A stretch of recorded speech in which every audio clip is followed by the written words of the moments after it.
అందరూ ఎలా ఉన్నారు? ఈ రోజు ఒక అద్భుతమైన టాపిక్ తో మీ ముందుకు వచ్చాను. మనందరికీ విష్ణు భగవంతుడికి చెందిన 10 అవతారాల గురించి తెలుసు. మన విశ్వాసానికి పాత్రుడైన విష్ణువు ఎన్నో తరాల నుండి మనం వింటున్న కథల్లో కానీ పురాణాల్లో కానీ ఆయన పేరుని వింటూ వస్తున్నాము.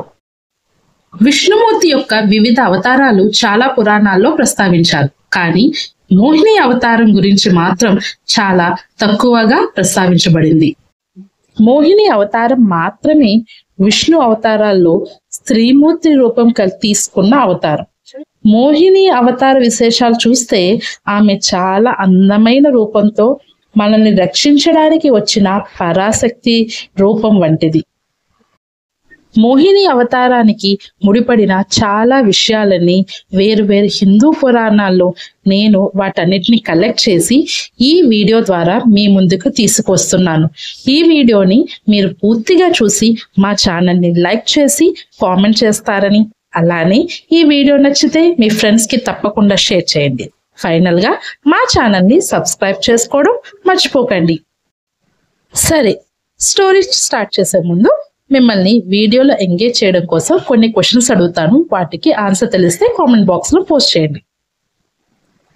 ఫస్ట్ క్వశ్చన్, ఫస్ట్ గా మోహిని అవతారం ఏ ఘట్టంలో మనకి తారసపడుతుంది? అండ్ సెకండ్ క్వశ్చన్, మోహిని సంహరించిన రాక్షసుడి పేరు ఏమిటి? థర్డ్ క్వశ్చన్, మోహినికి సంబంధించిన ఆలయం ఏ ఊరిలో ఉంది? తెలిస్తే మీ ఆన్సర్స్ అనేవి కామెంట్ బాక్స్ లో పోస్ట్ చేయండి. Thank you. లేట్ చేయకుండా ఇంకా వీడియోలోకి వెళ్ళిపోదాం.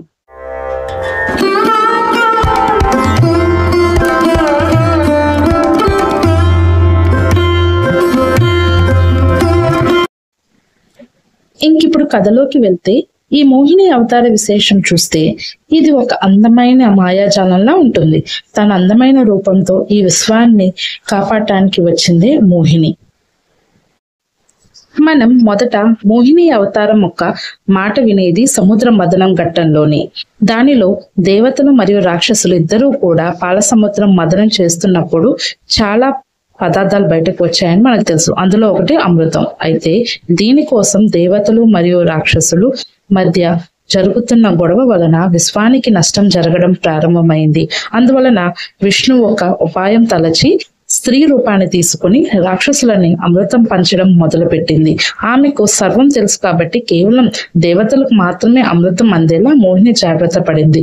ఇప్పుడైతే అసురులకి అనుమానం వచ్చింది. వెంటనే తన అందమైన రూపంతో వారిని మైమరిపించి దృష్టి మరలుస్తుంది.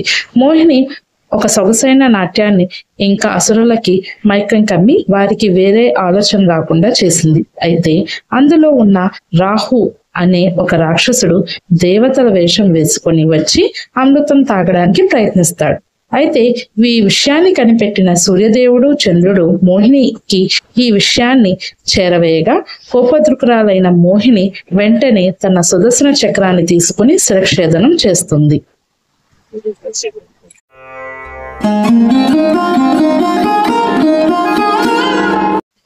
ఇప్పుడు మోహిని అవతారం వివరించబడిన రెండో ఘట్టానికి వద్దాం. అదే భస్మాసుర వధ.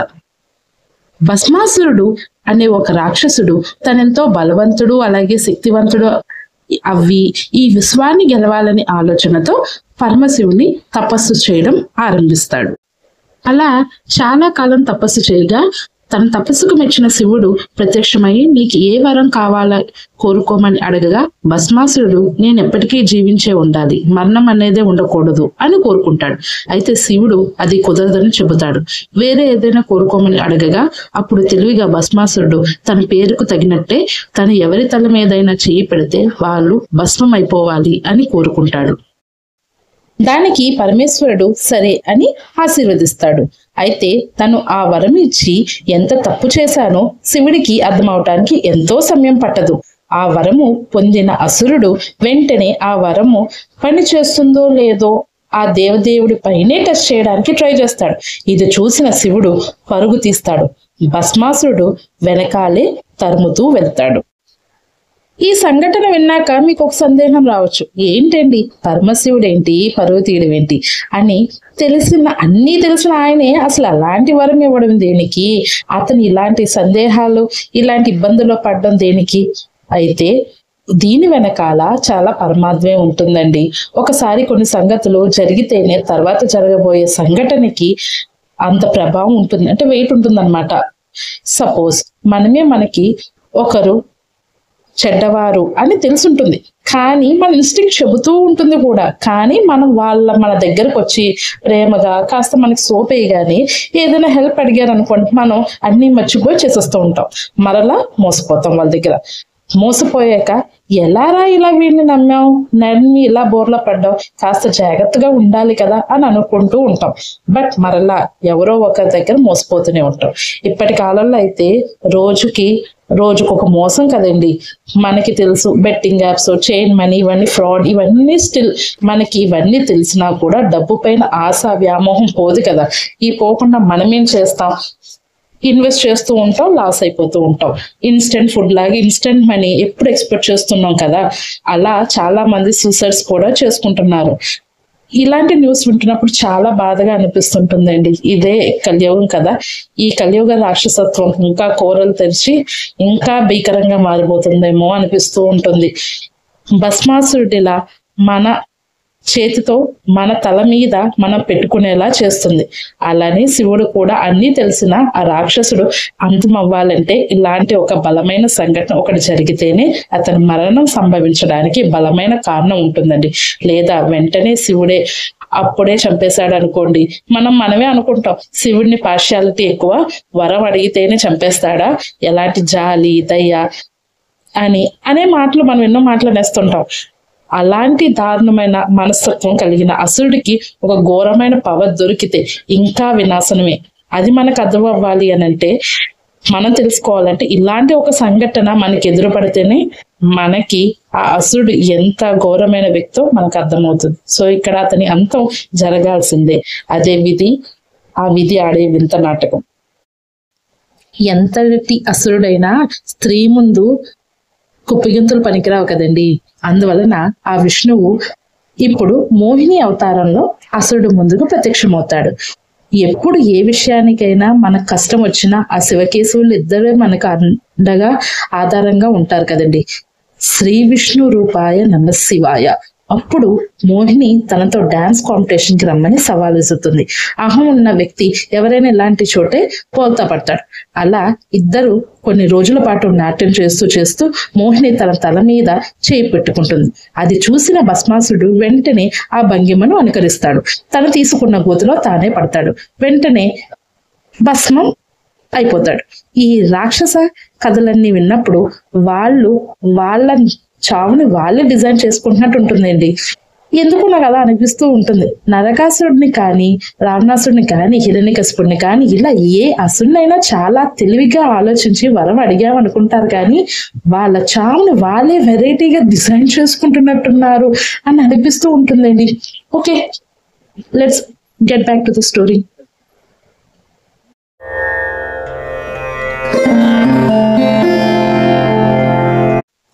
మనం మూడోసారి మోహిని అవతారాన్ని తెలుసుకునేది విరోచన వధలో.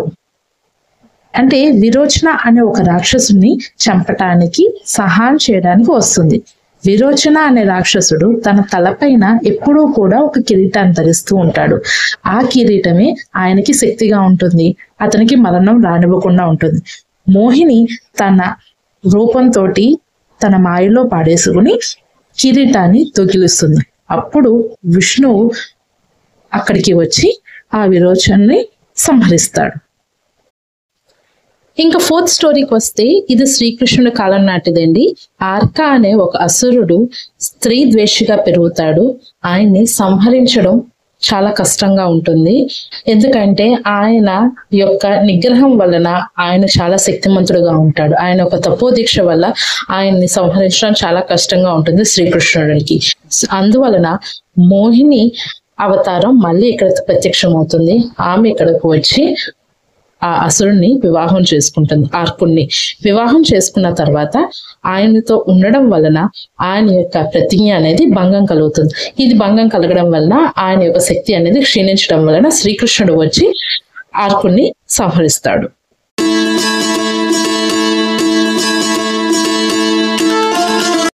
ఇప్పటి వరకు మనం అసుర సంహారాలు చెప్పుకున్నాం కదండి.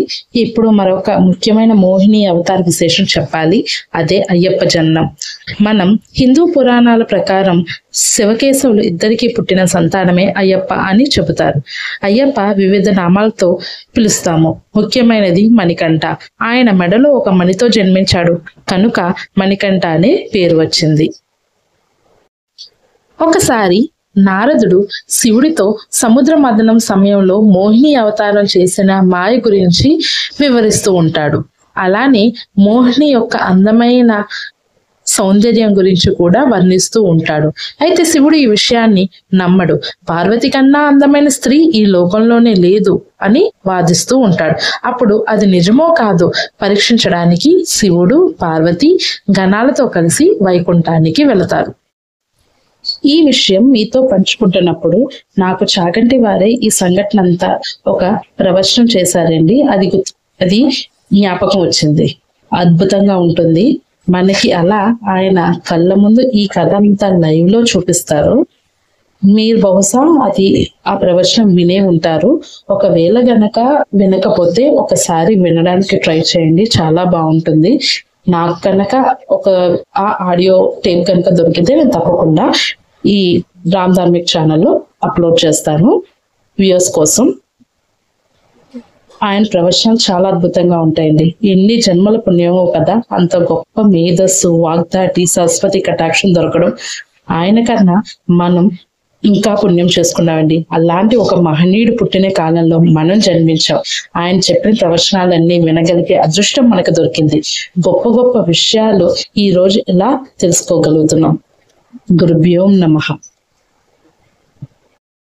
అప్పుడు శివుడు విష్ణువుతో తను మోహినిని చూడాలని అనుకుంటున్న తన కోరికను వ్యక్తపరుస్తాడు. అప్పుడు విష్ణువు నవ్వి శివుడి ముందు విష్ణువు మోహిని రూపంలో పార్వతీదేవి అనుగ్రహంతో ప్రత్యక్షమవుతాడు. అయితే ఈ మోహిని మనం ఇప్పటి వరకు ఈ కథలన్నీ విన్న జగన్మోహిని మాత్రం కాదు. ఇప్పుడు ప్రత్యక్షమైన రూపం అయితే శివమోహిని. ఆ తల్లి చూడటానికి సేమ్ పార్వతీదేవి లాగే ఉంటుంది. ఎందువలన అంటే పార్వతీదేవి ఆశీర్వాదం వలన ఆమె శక్తితోటి ఆమె ఆరాతో వచ్చిన మోహిని కాబట్టి ఆమె శివమోహిని. అందువలన ఆమె అయితే శివుని అట్రాక్ట్ చేయగలుగుతుంది కాబట్టి ఆ రూపం అయితేనే శివుని లోబర్చుకోగలుగుతుంది కాబట్టి ఆ రూపానికి శివుడు లొంగుతాడు కాబట్టి ఆ రూపం ద్వారానే ఇప్పుడు శివుడికి కనిపించింది. ఆమె రూపాన్ని చూసి శివుడు మైమర్చిపోతాడు, వెంట పడతాడు. కానీ మోహిని దొరకదు, పారిపోతూ ఉంటుంది. ఆమె వెనకాల శివుడు కూడా వెళ్తాడు. బ్రహ్మాండ పురాణం ప్రకారం పరమేశ్వరుని వీర్యం జరగడం వలన ఆ కలయిక వలన అయ్యప్ప జన్మించాడు అని చెప్పబడింది. అయితే శివపురాణంలో మాత్రం ఆ పిండం అంజనీ గర్భంలో ప్రవేశించి హనుమంతుడు జన్మించాడని రాసింది. అలానే ఈ వృత్తాంతం అంతా జరిగినప్పుడు శివుడు మోహినికి ఒక వరం ఇచ్చాడని కూడా చెప్పబడింది. అదే శివుడి మోహిని వివాహం జరుగుతుంది అని. అయితే శివుడు భూమిపైన ఖండోబాగా అవతరించినప్పుడు మోహిని మల్ల అనే అసురులని సంహరించినప్పుడు మోహిని మాలసగా జన్మించి వారిద్దరికి వివాహం జరిగింది అని కూడా చెబుతారు. మోహిని అనే అవతారం అందమైన స్త్రీ రూపం మాత్రమే కాదు, ఆమె అసురులను తన అందంతోనే కాకుండా తెలివితేటలతో మట్టు పెట్టగల సమర్థురాలు, ధైర్యవంతురాలు. ప్రతి స్త్రీ వారి జీవితంలో అమాయకంగా అందంగా ఉండటమే కాకుండా అవసరమైన సమయంలో ఆది పరాశక్తిగా మారగలదు అని చూపించే రూపమే ఈ మోహిని రూపం. మన తెలుగు రాష్ట్రాల వాళ్ళు ఎంతో పుణ్యం చేసుకున్నామండి. ఆంధ్రప్రదేశ్లో ర్యాలీ అనే ఒక దివ్య ప్రదేశంలో మోహిని స్వయంభూగా వెలిసిన ఆలయం ఉందండి. చాలా అద్భుతంగా ఉంటుంది ఆ విగ్రహం. పూజారులు కూడా మనకి దగ్గరగా ఉండి బాగా స్టాచ్యూని ఎక్స్ప్లెయిన్ చేస్తారు. తప్పకుండా జగన్ మోహిని ర్యాలీ టెంపుల్ ఒకసారి దర్శనం చేసుకోండి. కాకినాడకి 70 కిలోమీటర్స్ డిస్టెన్స్ లో ఉంటుంది ర్యాలీ టెంపుల్. అలానే మాలసాదేవి మహారాష్ట్ర అండ్ గోవాలో టెంపుల్స్ ఉన్నాయండి. మరొక కొత్త వీడియోతో మీ ముందుకు వస్తుంది మా రామ్ధామి vlogs. Please subscribe to our channel. Thanks for watching. శ్రీమాత్రే నమః.